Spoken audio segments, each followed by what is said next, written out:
It's Monday morning. I'm back outside and I'm facing the prospect of shoveling and snow blowing all over again, which I'm extremely thrilled about.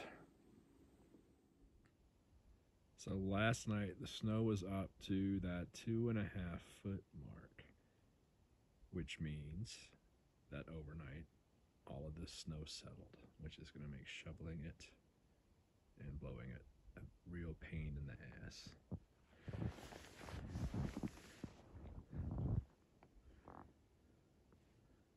And that's why I couldn't go out the front door this morning, because it would have all come in the house. The good news is they plowed the road a couple of times yesterday. Bad news is it all ended up in the driveway.